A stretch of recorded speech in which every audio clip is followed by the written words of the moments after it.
ഈശോയിൽ സ്നേഹമുള്ളവരെ, നമ്മളിങ്ങനെ സാധാരണ നാട്ടുവർത്തമാനത്തിൽ പറയുന്നൊരു കാര്യമാണല്ലോ, അസൂയയ്ക്കും കഷണ്ടിക്കും മരുന്നില്ല. അസൂയ എന്ന് പറഞ്ഞു കഴിഞ്ഞാൽ പരോത്കർഷത്തിലുള്ള അസഹ്യത. അതാണ് ഒരുവൻ്റെ നന്മയിൽ മറ്റൊരുവന് ഉണ്ടാകുന്ന ദുഃഖമാണ് അസൂയ. അപ്പോൾ ഇന്നത്തെ സുവിശേഷം വായിക്കുമ്പോഴും യോഹന്നാൻ ശ്ലീഹ ഈശോ ഏറ്റവും സ്നേഹിച്ചിരുന്ന ശിഷ്യനാണ്. നമുക്കറിയാം, തിരുവത്താഴ സമയത്ത് വക്ഷസിൽ ചാരിക്കിടന്നവനാണ്. അപ്പോൾ വേറൊരാൾ ഈശോയുടെ നാമത്തിൽ പിശാചുക്കളെ പുറത്താക്കുന്നത് കാണുമ്പോൾ യോഹന്നാൻ ശ്ലീഹയ്ക്ക് സഹിക്കുന്നില്ല. ഒന്നുമില്ലെങ്കിൽ ഗുരുവിനോട് ചോദിക്കാമല്ലോ, ഒരാൾ അവിടെ നിന്നിട്ട് ഇങ്ങനെ യേശുനാമത്തിൽ നിൻ്റെ നാമത്തിലൊരു കാര്യം ചെയ്യുന്നുണ്ട്, എന്ത് ചെയ്യണം ഗുരു എന്നെങ്കിലും ഒന്ന് ചോദിക്കാമല്ലോ. ഇത് പോയി ആദ്യം തന്നെ വിലക്കി. കാരണം പറഞ്ഞ് വിളിച്ചിട്ട് വന്നില്ല, കൂടെ വിളിച്ചിട്ട് വന്നില്ല, അതാണൊരു കാരണം. അപ്പോൾ ഈശോയുടെ ആറ്റിറ്റ്യൂഡ് നോക്കിക്കേ. ഇതുപോലൊരു സംഭവം സംഖ്യാപുസ്തകത്തിലെ 11-ാം അധ്യായത്തിൽ 16 മുതലുള്ള വാക്യങ്ങളിൽ ഉണ്ട്. അതായത് മോശയുടെ ഡ്യൂട്ടി കൂടി. അപ്പോൾ മോശയ്ക്കുള്ള ചൈതന്യം, മോശയിലുള്ള ചൈതന്യം 70 നേതാക്കന്മാർക്ക് വേണ്ടി കൊടുക്കാൻ വേണ്ടിയിട്ട് ദൈവത്തിൻ്റെ ഒരു അരുളപ്പാടുണ്ടായി. അങ്ങനെ കർത്താവ് മോശയോട് അരുളി ചെയ്തു, ജനത്തിലെ ശ്രേഷ്ഠന്മാരിലും പ്രമാണികളിൽ നിന്ന് 70 പേരെ വിളിച്ചു കൂട്ടുക, അവരെ സമാഗമ കൂടാരത്തിങ്കൽ കൊണ്ടുവരിക, അവർ അവിടെ നിന്നോടൊപ്പം ഇരിക്കട്ടെ, ഞാൻ ഇറങ്ങി വന്ന് നിന്നോട് സംസാരിക്കും, നിന്റെ മേലുള്ള ചൈതന്യത്തിൽ നിന്ന് ഒരു ഭാഗം അവരിലേക്ക് ഞാൻ പകരും, ജനത്തിൻ്റെ ചുമതല നിന്നോടൊപ്പം അവരും വഹിക്കും. അപ്പോൾ മോശയെ സഹായിക്കാൻ വേണ്ടിയിട്ടാണ്. അങ്ങനെ 24-ാമത്തെ വചനം സംഖ്യാപുസ്തകം 11:24 എത്തുമ്പോഴത്തേക്കും ഇത് സംഭവിക്കുന്നുണ്ട്. ഇത് മോശ പുറത്ത് ചെന്ന് കർത്താവിൻ്റെ വാക്കുകൾ ജനത്തെ അറിയിച്ചു. അവരുടെ നേതാക്കളിൽ നിന്ന് 70 പേരെ ഒരുമിച്ച് കൂട്ടി കൂടാരത്തിന് ചുറ്റും നിർത്തി. കർത്താവ് മേഘത്തിൽ നിന്ന് ഇറങ്ങി വന്ന് അവനോട് സംസാരിച്ചു. അവിടുന്ന് മോശയുടെ മേലുണ്ടായിരുന്ന ചൈതന്യത്തിൽ ഒരു ഭാഗം 70 നേതാക്കന്മാരുടെ മേൽ പകർന്നു. അപ്പോൾ അവർ പ്രവചിച്ചു. പിന്നീട് അവർ പ്രവചിച്ചിട്ടില്ല. എന്തുകൊണ്ടായിരിക്കും അവർ പിന്നീട് പ്രവചിക്കാത്തതെന്ന് അത് പറയുന്നില്ല. അവർ ആദ്യം പ്രവചിച്ചു, പിന്നെ പ്രവചിച്ചു. എല്ലാവർക്കും കണ്ണുകടി ഉണ്ടായി കാണും. ഈ 70 പേർക്ക് കൊടുത്തല്ലോ, ഞങ്ങൾക്ക് കിട്ടിയില്ലല്ലോ എന്ന് വല്ല ചിന്തയുണ്ടായി കാണാം. അപ്പോൾ ഇത് കണ്ടിട്ട് സഹിക്കാൻ പറ്റാതെ ആയിരിക്കാം, ഞങ്ങളൊന്നിനും ഇല്ലേ എന്ന് പറഞ്ഞ് അവരങ്ങ് നിർത്തി. അതിൽ 2 പേര്, എൽദാദ് മെദാദ് എന്നീ 2 പേർ പാളയത്തിനുള്ളിൽ തന്നെ കഴിഞ്ഞു. അവർക്ക് ചൈതന്യം ലഭിച്ചു. അവർ പട്ടികയിൽ ഉൾപ്പെട്ടിരുന്നെങ്കിലും കൂടാരത്തിന് സമീപത്തേക്കേ പോയിരുന്നില്ല. അവർ പാളയത്തിനുള്ളിൽ വെച്ച് പ്രവചിച്ചു. അപ്പോൾ എൽദാദും മെദാദും പാളയത്തിൽ വെച്ച് പ്രവചിക്കുന്നുവെന്ന് ഒരു യുവാവ് ഓടിച്ചെന്ന് മോശയോട് പറഞ്ഞു. മോശയോടാണ് പറഞ്ഞത്, മോശയുടെ ചൈതന്യമാണ് കൊടുത്തിരിക്കുന്നത്. ഇപ്പോൾ 2 പേര്, ബാക്കിയുള്ള എല്ലാവരും നിർത്തി, 68 പേരും നിർത്തി, 2 പേര് പ്രവചിച്ചുകൊണ്ടിരിക്കുക. അപ്പോൾ ഒരു യുവാവ് ചെന്ന് ഓടിച്ചെന്ന് പറഞ്ഞു, മോശയോട് പറഞ്ഞു. ഇത് കേട്ട മോശയുടെ ശുശ്രൂഷകരിൽ പെട്ട ഒരാൾ ജോഷുവ, ഇത് കേട്ട് നൂനിൻ്റെ മകനും മോശയുടെ തിരഞ്ഞെടുക്കപ്പെട്ട ശുശ്രൂഷകരിൽ ഒരുവനുമായ ജോഷു പറഞ്ഞു, പ്രഭോ, അവരെ വിലക്കുക. മോശയോട് ജോഷുവ പറയാണ്, പ്രഭോ, അവരെ വിലക്കുക. 2 പേരൊന്ന് പ്രവചിക്കുകയാണ്, അവരെ വിലക്കുക. അപ്പം മോശ ജോഷുവോട് പറഞ്ഞു, എന്നെ പ്രതി നീ അസൂയപ്പെടുന്നുവോ? കർത്താവിൻ്റെ ജനം മുഴുവൻ പ്രവാചകന്മാരാവുകയും അവിടുന്ന് തൻ്റെ ആത്മാവിന് അവർക്ക് നൽകുകയും ചെയ്തിരുന്നെങ്കിൽ എന്ന് ഞാൻ ആശിക്കുന്നു. എല്ലാവരും പ്രവചിക്കണമെന്നാണ് മോശയുടെ ആഗ്രഹം. അപ്പം ശിഷ്യൻ്റെ ആഗ്രഹം നോക്കിക്കേ. ഇത് ദൈവമേഖലയിൽ പോലും കടന്നുകൂടുന്ന ഒരു കാര്യമാണ് ഈ അസൂയ. അപ്പോൾ ഒരുവൻ്റെ നന്മയിൽ മറ്റൊരുവന് ഉണ്ടാകുന്ന ദുഃഖമാണ് അസൂയ. ജ്ഞാനത്തിൻ്റെ പുസ്തകം 6-23 വാക്യത്തിൽ, ഹീനമായ അസൂയയുമൊത്ത് ഞാൻ ചരിക്കയില്ല, അതിന് ജ്ഞാനത്തോട് ഒരു ബന്ധവുമില്ല. ദൈവമേഖലയിൽ അത് ബന്ധമില്ലാത്തൊരു കാര്യമാണ് അസൂയ. അപ്പോൾ നമ്മളിങ്ങനെ വചനത്തിലൂടെ കടന്നു പോകുമ്പോൾ ഈ അസൂയായിട്ട് ചേർന്ന് വരുന്ന കുറേ കാര്യങ്ങളുണ്ട്. അത് ചിലവർ നന്നായിട്ട് പ്രകടിപ്പിക്കും. അസൂയ വന്നു കഴിഞ്ഞാൽ ഒരുവനിങ്ങനെ എന്തെങ്കിലും മെച്ചപ്പെട്ടൊരു കാര്യം ചെയ്തു കഴിഞ്ഞാൽ നന്നായിട്ട് പ്രകടിപ്പിക്കും. വാക്കിലോ ഭാവത്തിലോ പെരുമാറ്റത്തിലോ അനിഷ്ടം കാണിക്കും. നമുക്കത് അനുഭവവേദ്യമുള്ള കാര്യമല്ലേ.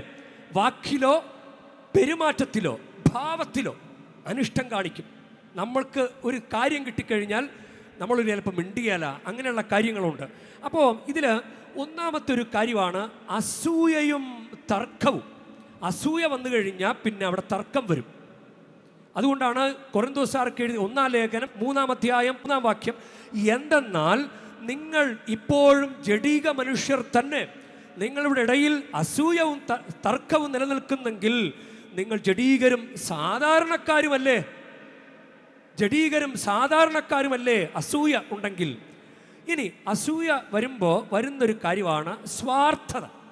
അത് കുട്ടികളിൽ പോലും കാണാറുണ്ട്. എന്നെക്കാളും നന്നായിട്ട് പഠിച്ച് അവൾ നല്ല മാർക്ക് മേടിക്കാതിരിക്കാൻ എന്തെങ്കിലും ഒരു നോട്ട്സ് ചോദിച്ചാൽ പോലും കൊടുക്കില്ല. കയ്യിലുണ്ടെങ്കിലും വളരെ ഭംഗിയായിട്ട് വിശ്വസിക്കത്തക്ക വിധത്തിൽ അയ്യോ എനിക്കില്ലല്ലോ എന്ന് പറയും. കാരണം ഇതെങ്ങാനും അവൾ പഠിച്ച് എന്നെക്കാൾ കൂടുതൽ മാർക്ക് മേടിച്ചാലോ എന്ന് കരുതി. അപ്പോൾ സ്വാർത്ഥമോഹം അത് അതിൻ്റെ കൂടെ വരുന്നൊരു കാര്യമാണ്. യാക്കോബിൻ്റെ ലേഖനം 3-ാം അധ്യായം 16-ാം വാക്യം, എവിടെ അസൂയയും സ്വാർത്ഥമോഹവും ഉണ്ടോ അവിടെ ക്രമക്കേടും എല്ലാ ദുഷ്കർമ്മങ്ങളും ഉണ്ട്. ഇല്ലേ? കുരുത്തക്കേടും ക്രമക്കേടും അക്രമമൊക്കെ കാണിക്കുന്നവർക്ക് അതിൻ്റെ പിന്നിൽ മുളയെടുക്കുന്നൊരു കാര്യം അസൂയയാണ്. ഇനി അതിൻ്റെ കൂടെ വരുന്നൊരു കാര്യമാണ് അസൂയ അങ്ങ് മൂത്തിട്ട് ഇല്ലാക്കഥ പറഞ്ഞുണ്ടാക്കും. അപവാദം അതിൻ്റെ കൂടെ വരുന്നൊരു കാര്യമാണ്. അതാണ് 1 പത്രോസ് 2:1, നിങ്ങൾ എല്ലാ തിന്മയും വഞ്ചനയും കാപഠ്യവും അസൂയയും അപവാദവും ഉപേക്ഷിക്കും. ഇല്ലാക്കഥ പറയുന്നു. ഒരാൾ നന്നാകുന്ന കാണുമ്പോൾ അയാളെക്കുറിച്ചൊരു ഇല്ലാക്കഥ പറയുക. അപ്പോൾ അയാൾ അങ്ങ് താഴ്ന്നു പോകാൻ വേണ്ടിയിട്ട് ചെയ്യുന്ന കാര്യമാണ്. ഇനി അതിൻ്റെ കൂടെ വരുന്ന മറ്റൊരു കാര്യമാണ് അസൂയയും കോപം. ഒരാൾക്ക് നമ്മളോട് വെറുതെ ഒരു കാരണമില്ലാത്ത ദേഷ്യമുണ്ടെങ്കിൽ നിങ്ങൾ കരുതിക്കോ അയാൾക്ക് നമ്മളോട് അസൂയുണ്ട്. വെറുതെ ദേഷ്യപ്പെട്ടുകൊണ്ടിരിക്കുക. നമ്മുടെ മുന്നിൽ നമ്മളൊരു തെറ്റ് ചെയ്തായിട്ട് കാണുന്നുമില്ല. നമ്മളുടെ എന്തെങ്കിലും ഒരു നന്മയിൽ അയാൾക്കുള്ള അസൂയയാണത്. അതാണ് പ്രഭാഷകന്റെ പുസ്തകം 30-ാം അധ്യായം 24-ാം വാക്യം, അസൂയയും കോപവും ജീവിതത്തെ വെട്ടിച്ചുരുക്കുന്നു.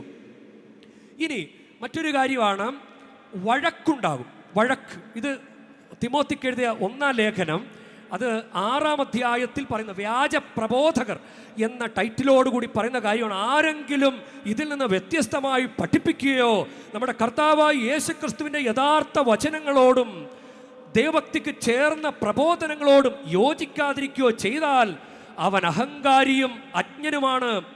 എല്ലാറ്റിനെയും ചോദ്യം ചെയ്യാനും വാക്കുകളെ ചൊല്ലി തർക്കിക്കാനുമുള്ള ദുർവാസനയ്ക്ക് വിധേയനാണവൻ. ഇതിൽ നിന്ന് അസൂയയും വഴക്കും അപവാദവും ദുസംശയങ്ങളും ഉണ്ടാകുന്നു. അപ്പോൾ ഇത് എൻ്റെ കൂടെ വരുന്ന കാര്യം. വഴക്ക് വരുന്നതിൻ്റെ ഒരു കാരണം അസൂയ കൊണ്ടാണ്. അസൂയ അത് നമ്മളൊരു ധ്യാനിക്കേണ്ട ഒരു കാര്യമാണ്. ഇനി ഇപ്പോൾ യോഹന്നാൻ ശ്ലീഹായുടെ കാര്യം എടുത്താലും ജോഷുവയുടെ കാര്യം എടുത്താലും ഇവരത് പ്രകടിപ്പിക്കാത്ത അസൂയ നമ്മൾ അറിയ പോലുമില്ല. എന്ത് ചെയ്യും? നമ്മൾ എങ്ങനെ അറിയും? പ്രകടിപ്പിക്കാത്ത അസൂയ. നമ്മളോട് വലിയൊരു ദുഃഖമുണ്ട്, നമ്മൾ വളരുന്നതിന് വലിയ വിഷമമുണ്ട്, എന്നിട്ട് പ്രകടിപ്പിക്കുന്നില്ല. പിന്നാമ്പുറത്തുള്ള പണികൾ അതിൻ്റെ എക്സ്ട്രീം പോകുന്ന കാര്യമാണ്. നമ്മൾ നശിക്കാൻ വേണ്ടി മന്ത്രവാദം, കൂടോത്രം, ആഭിചാരം, ക്ഷുദ്രക്രിയകൾ നമുക്കെതിരെ ചെയ്യുന്നത്. അപ്പോൾ ഇതിൽ നിന്ന് രക്ഷപ്പെടാൻ നമ്മൾ എങ്ങനെ അറിയും? ഇപ്പോൾ യോഹന്നാൻ ശ്ലീഹ ഇങ്ങനെ പറയുമെന്ന് അറിഞ്ഞിരുന്നെങ്കിൽ യോഹന്നാൻ ശ്ലീഹയുടെ മുമ്പിൽപ്പെടാതെ അയാൾ ആ ശുശ്രൂഷ ചെയ്തേനെ. ഇനി യോഹന്നാൻ ശ്ലീഹ ഇത് ഇങ്ങനെയാണെന്ന് അറിഞ്ഞിരുന്നെങ്കിൽ അയാൾ ആ ശുശ്രൂഷ ഇട്ടിട്ട് പോയേനെ. ഇങ്ങനെ ഒരു കുറ്റം പറയാനായിരുന്നെങ്കിൽ. അപ്പോൾ നമുക്കത് അറിയാൻ പറ്റണമെന്നില്ല. അപ്പോൾ അസൂയപ്പെടാതിരിക്കാൻ ഒരു വഴിയുള്ളൂ, നമ്മളധികം വെളിപ്പെടുത്തരുത്, നമ്മളധികം പ്രൊജക്റ്റ് ചെയ്യരുത്. ഞാൻ ഇന്നതാണെന്ന് കാണിച്ചു കൊടുക്കരുത്. നമ്മൾ ഇന്നതാണെന്ന് കാണിച്ചു കൊടുത്തു കഴിഞ്ഞാൽ നമ്മൾ ഓൾറെഡി അവരറിഞ്ഞു, നമുക്കെതിരെ പണി തുടങ്ങും. നമ്മൾ അറിയാതെ പണി തുടങ്ങും. അതിനെയാണ് നമ്മൾ പേടിക്കേണ്ടത്. പ്രകടിപ്പിക്കാത്ത അസൂയ. അതുകൊണ്ടാണ് ദൈവത്തിൻ്റെ സംരക്ഷണം നമുക്ക് ആവശ്യമാണ്. നമുക്ക് എല്ലാത്തിനും ഒരു പരിഹാരം. നമുക്ക് അസൂയ ഉണ്ടെങ്കിൽ അതിന് മരുന്നില്ല എന്ന് പറയുന്നത് പോലെ നമ്മൾ തന്നെ ഒന്ന് മാറ്റിയെടുക്കാൻ ശ്രമിച്ചാൽ നമുക്ക് സ്വസ്ഥതയും സമാധാനവും ഉണ്ടാകും. ഉള്ളത് കൊണ്ട് തൃപ്തിപ്പെടുന്നവന് ദൈവഭക്തി വലിയൊരു നേട്ടമാണ്. 1 തിമോത്തി 6:6. മറിയത്തിൻ്റെ ഗുണം അതാണ്. ഉള്ളത് കൊണ്ട് തൃപ്തിപ്പെടുന്ന, അഹങ്കാരിയാകാതെ. കൊച്ചി രൂപതയിലെ ലൂക്കച്ചൻ എഴുതിയൊരു പാട്ടുണ്ട്.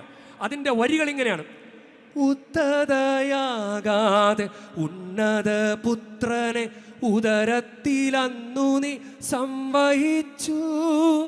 ഉദ്ധതയാകാതെ ഉന്നത പുത്രനെ ഉദരത്തിലന്നു നീ സംവഹിച്ചു. ഉള്ളം കനിഞ്ഞു നീ ഉൾക്കാഴ്ചയേകണേ, ഉള്ളതിൽ ഞങ്ങളും തൃപ്തരാകാൻ, ഉള്ളതിൽ ഞങ്ങളും തൃപ്തരാകാൻ. നമുക്കുള്ളത് തരുമെന്നേ. നമ്മൾ എന്തിനാ അസൂയപ്പെടുന്നത്? നമ്മൾ എന്തിനാ പിടിച്ചു പറിക്കാൻ പോകുന്നത്? നമ്മൾ എന്തിനാ അവനെതിരെ, അവൻ നശിക്കാൻ വേണ്ടിയിട്ടൊക്കെ ഓരോ കാര്യങ്ങളൊക്കെ പറഞ്ഞുണ്ടാക്കുന്നത്, തർക്കമുണ്ടാക്കുന്നത്? നമുക്കുള്ളത് ദൈവം തരുമെന്നേ. ഉദ്ധത എന്ന വാക്കിൻ്റെ അർത്ഥം അഹങ്കാരം. അഹങ്കാരമുണ്ടായാലുള്ള ഒരു പ്രതിഫലനമാണ് അസൂയ. അതുകൊണ്ട് നമുക്ക് ഈ മരിയൻ തീർത്ഥാടന കേന്ദ്രത്തിൽ ഇന്ന് ഈ തീർത്ഥാടനം നടത്തി ഇവിടുത്തെ ശുശ്രൂഷകളിൽ പങ്കുചേർന്ന് ഇവിടെയുള്ള പ്രാർത്ഥനാ സങ്കേതങ്ങളിലൂടെയൊക്കെ കടന്നു പോകുമ്പോൾ ഈ ഒരു കൃപയ്ക്ക് വേണ്ടി നമുക്ക് പ്രാർത്ഥിക്കാം. ഈശോയെ, എനിക്ക് ഒന്നുമില്ല കർത്താവേ, അതുകൊണ്ടാണല്ലോ ഞാൻ അസൂയപ്പെടുന്നത്. എനിക്ക് എന്തെങ്കിലുമൊക്കെ ഒന്ന് താ കർത്താവേ. ഞാൻ ചോദിക്കുന്നതൊക്കെ തന്നാൽ, എനിക്ക് എന്നെ കരയാൻ വിടാതിരുന്നു കഴിഞ്ഞാൽ, എൻ്റെ ജീവിതത്തെ ഒന്ന് അനുഗ്രഹിച്ചാൽ, എനിക്ക് ഈ കുഴപ്പങ്ങളൊക്കെ ഒന്ന് മാറ്റിത്തരുമല്ലോ കർത്താവേ, എന്നെ ഒന്ന് അനുഗ്രഹിക്കണമേ. ഒന്ന് പ്രാർത്ഥിച്ച്, അങ്ങനെ പ്രാർത്ഥിച്ച് നമുക്ക് ഈ തീർത്ഥാടനം നമുക്ക് നടത്താം. ഒത്തിരി അനുഗ്രഹം ഉണ്ടാകട്ടെ, ഒത്തിരി കൃപയുണ്ടാകട്ടെ, അഭിഷേകം ഉണ്ടാകട്ടെ. ദൈവം അനുഗ്രഹിക്കട്ടെ.